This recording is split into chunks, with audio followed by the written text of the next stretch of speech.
Hey, salut à tous, j'espère que vous allez bien. Aujourd'hui on se retrouve sur un tutoriel sur Photoshop pour voir comment dessiner un zèbre de A à Z, c'est-à-dire qu'on va passer du croquis à la coloration, à l'ombrage et aux finitions. Donc je vais vous montrer comment j'ai réalisé ce dessin étape par étape, comme ça c'est plutôt destiné aux débutants qui voudraient se lancer dans le dessin. Donc j'essaierai de sortir la suite de ces vidéos petit à petit. Aujourd'hui on se retrouve pour le croquis. Allez, c'est parti, intro.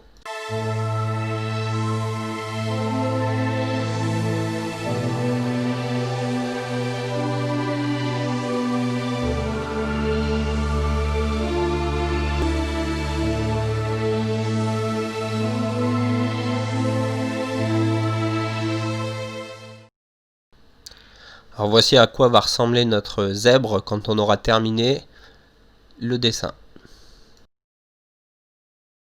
Donc on se retrouve dans l'interface de Photoshop, on va venir créer un nouveau document, donc fichier nouveau. Donc vous avez cette fenêtre qui s'ouvre et ici on va travailler en pixels et on va choisir une taille de 3840 par 1260. 2160, excusez-moi, et on clique sur créer.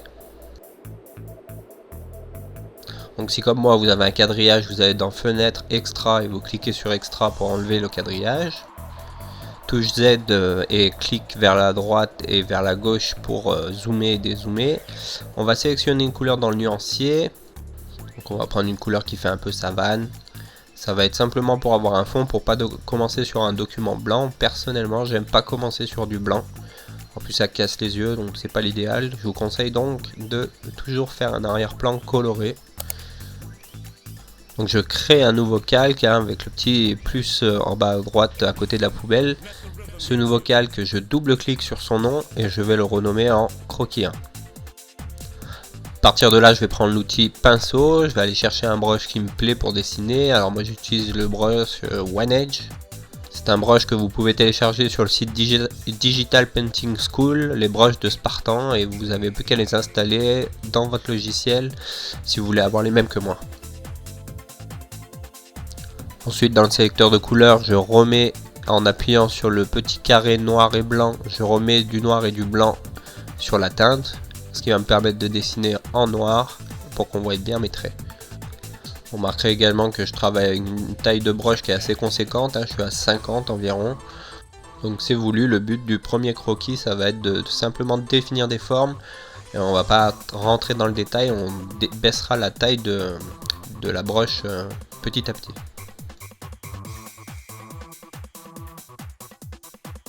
Allez, donc c'est parti, on commence. On va commencer par faire un cercle pour déterminer la taille de la tête. Donc le cercle, vous pouvez le faire en une fois à main levée ou vous pouvez le faire par petits à-coups, c'est vraiment une question de préférence.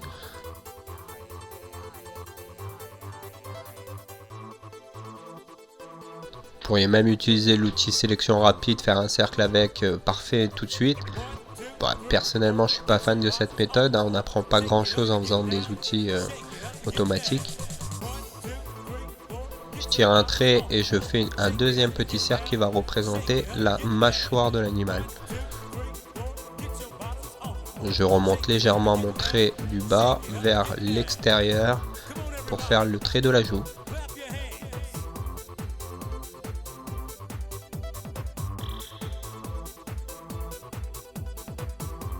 Ici on va commencer à tirer le trait qui représentera le cou de l'animal et l'arrière de son dos.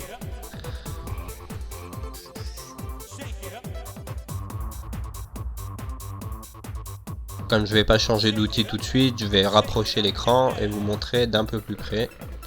Donc là je cherche la forme du corps de l'animal, qui doit être assez ovale. Donc pour ceux qui se demandent comment je fais pour revenir en arrière quand je fais un cercle qui me plaît pas et que je l'efface tout de suite sans avoir à passer par l'outil gomme, en fait j'utilise simplement le raccourci clavier CTRL Z. Vous faites CTRL Z et ça vous permet de revenir en arrière. Là j'ai utilisé l'outil de sélection rapide pour pouvoir réduire la largeur de mon cercle, de mon ovale pardon. Outil qui se trouve juste ici, c'est le troisième outil représenté par un espèce de lasso. Donc cet outil vous l'utilisez, vous englobez la forme que vous voulez transformer et après vous faites CTRL T, ce qui va permettre de redimensionner la forme. Pour gommer, le raccourci clavier c'est E, donc je vous conseille de laisser appuyer sur E, comme ça quand vous relâchez la touche E, vous revenez sur l'outil brush.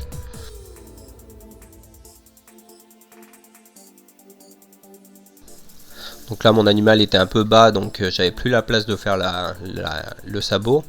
Donc comme tout à l'heure, raccourci clavier CTRL T pour sélectionner la forme et je la relève légèrement. Alors on peut le faire avec la souris, on peut le faire avec les touches directionnelles, ça pose pas de souci. Je vais accélérer un petit peu la vidéo en x2 pour que ça soit moins long à regarder. Je t'invite à faire des pauses à chaque fois que tu veux regarder dans le détail comment j'ai fait.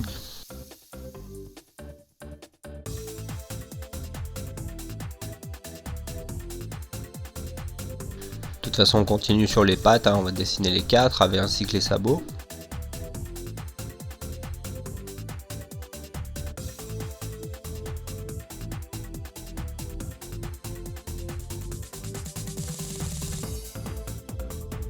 Donc à ce stade c'est très brouillon encore, mais on commence à deviner un petit peu la forme de l'animal.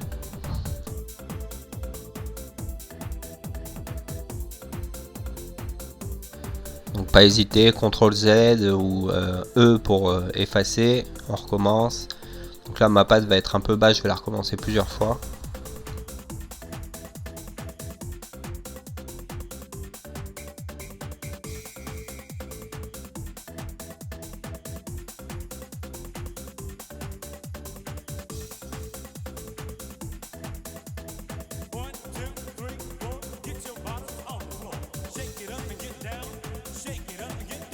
Donc là comme vous le voyez, la patte elle est certainement légèrement relevée au niveau du sabot et pourtant elle fait la même longueur que l'autre, donc j'y reviendrai de toute façon, je recommencerai cette patte une fois.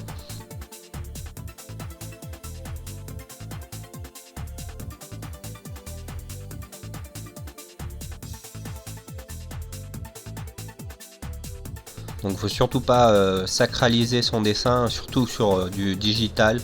C'est-à-dire qu'il faut pas se dire ah ben j'arriverai pas à faire mieux, je laisse comme ça. Non non, pas hésiter à reprendre plein de fois jusqu'à avoir le résultat escompté.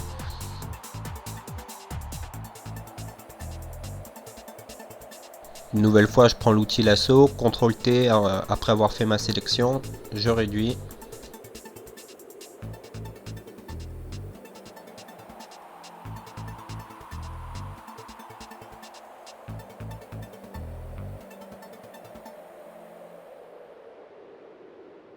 Donc là, un petit passage très important pour ce qui est du visage de l'animal, on voit légèrement son œil de côté, donc on va bomber légèrement le dessus de la tête. Commencer à chercher la forme de la narine gauche aussi, la mâchoire. Vous voyez, avec des simples traits, on commence déjà à avoir une construction qui ressemble à quelque chose. Bon là on dirait un âne, il est un peu gros.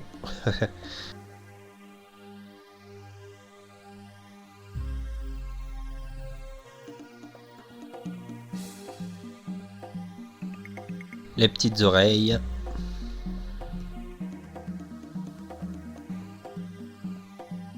Et là on arrive à la partie la plus intéressante, je trouve, pour moi en tout cas, c'est l'œil. Parce que dès que l'œil est mis en place, je veux dire par là qu'il est dessiné de façon assez réaliste, c'est lui qui va donner de l'humanité au dessin, je dirais. Donc là on s'en rend pas trop compte parce que c'est que du croquis, mais tu vas voir que quand je vais faire la coloration, je commencerai par l'œil. Ce qui va me permettre déjà de poser une base, on va dire réaliste au dessin.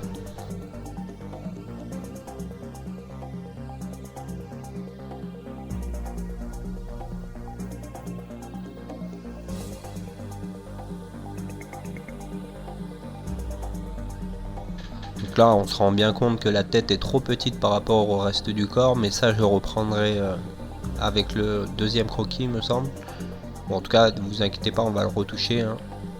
Si je repasse en vitesse normale, je baisse l'opacité de mon calque avec le petit pourcentage qui est marqué en haut des calques. En sélectionnant le calque concerné, donc le calque croquis 1, je crée un nouveau calque que je nomme croquis 2 et on va réduire la taille de la brosse pour pouvoir commencer à travailler un peu plus en détail.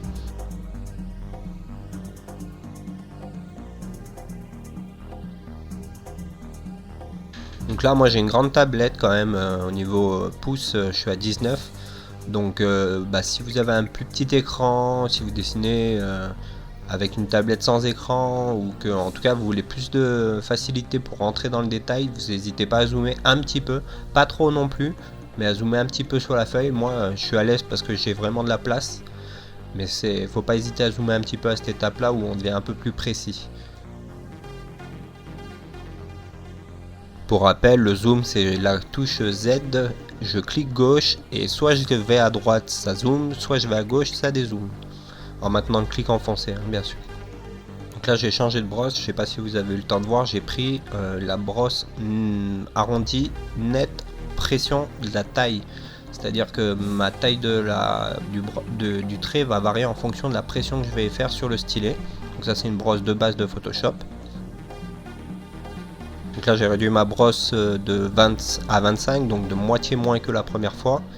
Et je vais commencer à rentrer un petit peu dans une construction du ZEP plus en détail, mieux fini.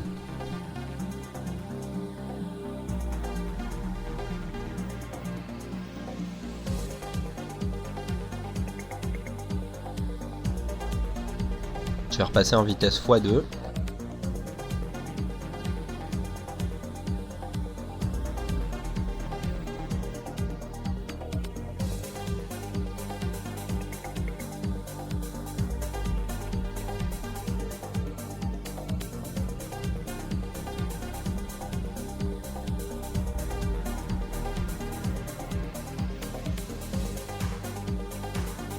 Là, comme vous pouvez le voir, on attaque une courbe qui est un petit peu compliquée à réaliser.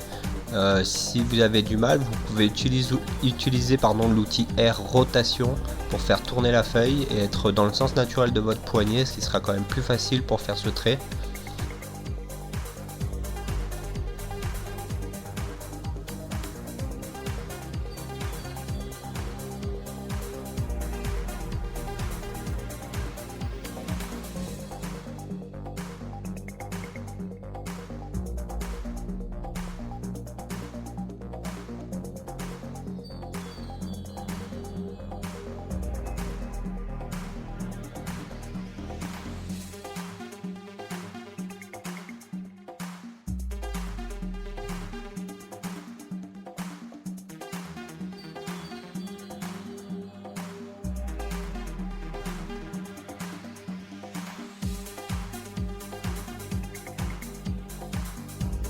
Ici je vais attaquer une transformation manuelle des deux calques en même temps, donc je les sélectionne les deux avec la touche Maj enfoncée et je fais CTRL T pour redimensionner la taille des deux calques en même temps.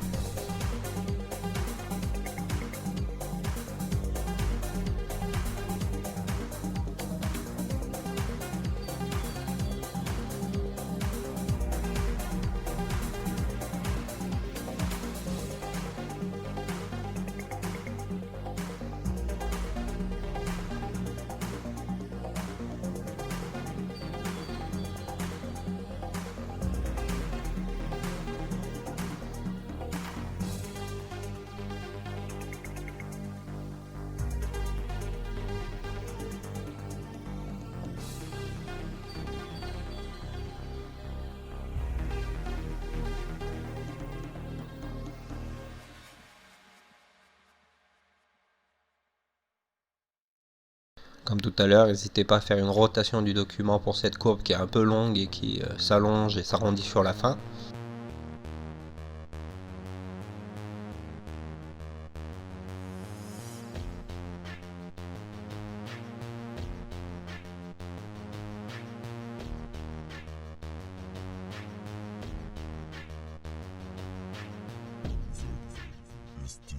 Et bien entendu, on essaye de faire en sorte que les sabots de devant et de derrière soient à la même hauteur. Sauf pour la dernière patte qui elle aura tendance à être un petit peu relevée, hein, donc elle sera à une hauteur un peu plus conséquente.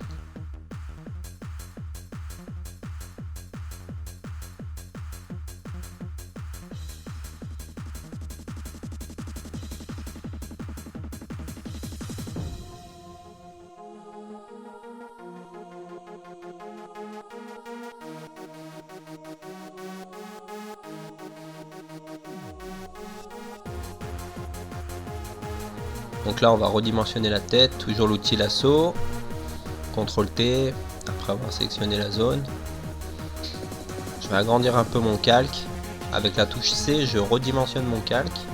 Je prends l'outil pot de peinture, un coup de halte dans la zone éclairée et je remplis la couleur de fond. Et voilà, je refais mon outil lasso, CTRL T. Et là.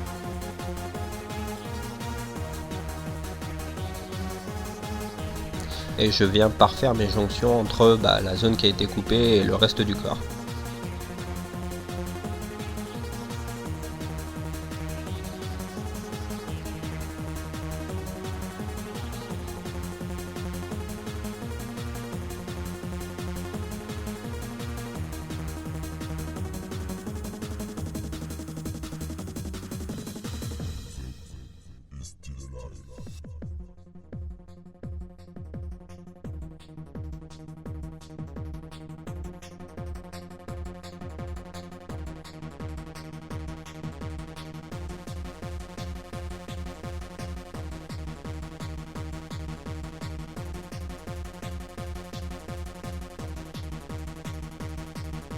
Là je vais accélérer encore un peu la vidéo parce que j'avais fait les traits, vous savez, les rayures du zèbre, les zébrures du coup, pour voir un petit peu ce que ça a donné et puis pour me rendre compte des volumes. Donc ça c'est pas une étape que vous êtes obligé de faire, hein. Vous pouvez juste regarder comment ça se passe et puis attendre la prochaine étape pour faire vraiment les zébrures. Ça sera après la colo de base. Donc là on va faire la petite crinière caractéristique des zèbres. Je matérialise le poil par des petits traits.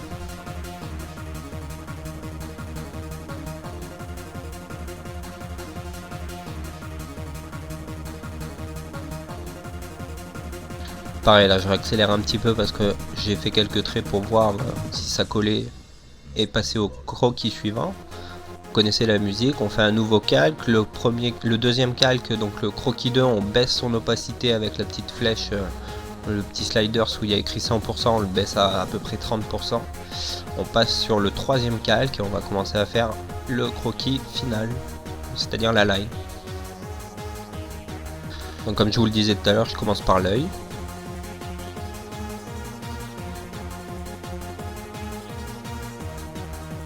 Donc là je suis en vitesse normale, je vais zoomer un petit peu.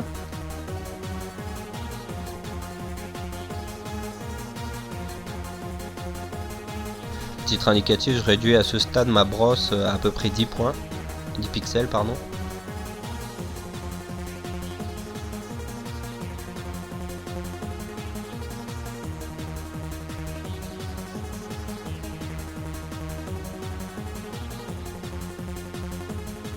Donc là maintenant que la line a été nettoyée juste avant par les deux premiers croquis, on va pouvoir faire quelque chose de beaucoup plus abouti, beaucoup plus propre, en essayant de bien fermer les traits, pas laisser trop d'espace entre, parce que vous allez voir, il y a deux techniques de coloration que je voudrais vous montrer, et la première nécessite d'avoir une line bien fermée.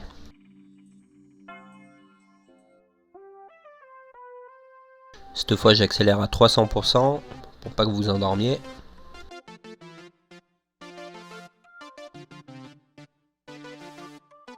Vous remarquerez pour autant que même si je suis à 300%, j'avance pas super vite, oui je prends mon temps.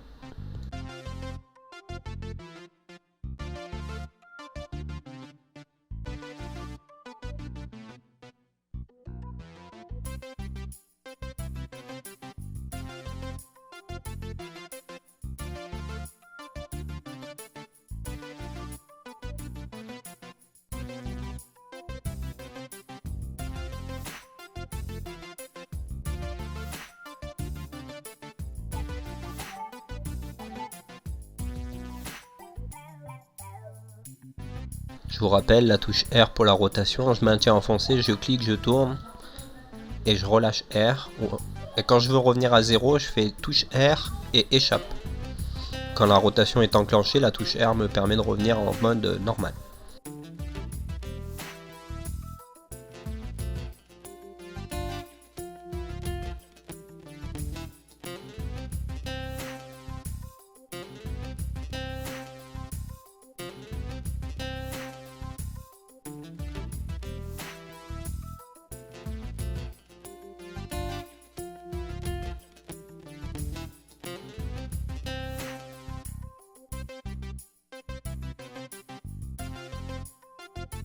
Petit truc que vous avez remarqué là, des fois on n'arrive pas à faire la courbe dans un sens, alors moi je l'essaye dans l'autre sens, et du coup des fois ça marche.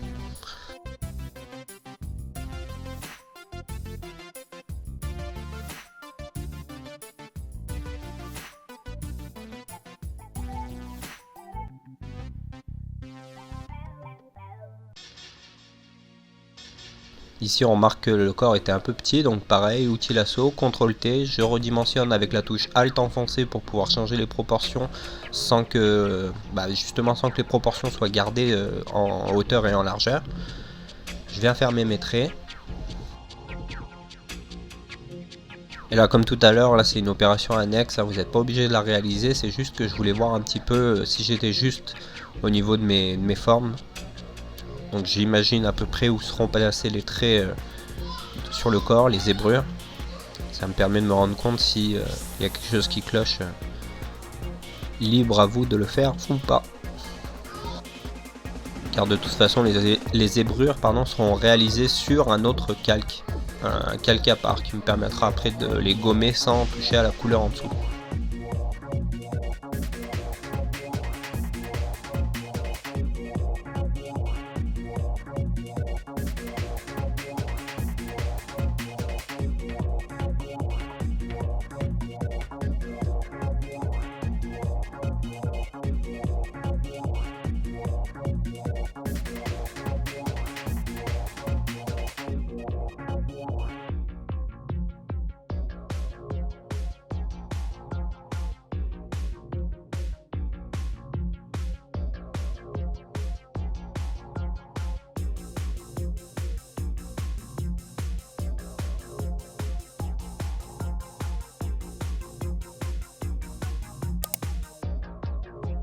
Voilà, ça va être tout pour aujourd'hui, on va s'arrêter là. J'espère que vous avez réussi à obtenir un résultat à peu près comme le mien. Si c'est le cas, n'hésitez pas à me le dire en commentaire. Si vous avez des questions, n'hésitez pas à le dire en commentaire. J'essaierai d'y répondre le plus rapidement possible et le plus précisément. Donc sûrement la semaine prochaine, en début de semaine, je vous ferai la partie 2 de ce tuto qui va être sur la coloration. J'ai pas prévu de partie 3 pour faire le décor, mais pourquoi pas. Après j'imaginais qu'on pouvait s'amuser à faire plusieurs animaux de la savane et les mettre en scène dans une seule page derrière. Donc pareil, n'hésitez pas à me dire en commentaire si vous trouvez que c'est une idée pertinente, si ça vous intéresse qu'on fasse plusieurs animaux et puis une fois qu'on les aura tous mis en scène dans une seule scène, on aura un résultat assez sympa. Ouais, ça peut être une idée. N'hésitez pas à liker, partager cette vidéo, à la commenter pour moi me motiver à faire la suite, me dire si ça vous intéresse, si ça vous a plu, qu'est-ce que je pourrais changer. Et puis je vous invite à visiter ma chaîne si vous êtes nouveau, à vous abonner si vous êtes nouveau, et puis vous pouvez voir, j'ai beaucoup de timelapse. Là je commence une série tuto et je pense que je vais en faire plusieurs. Voilà, allez, à bientôt.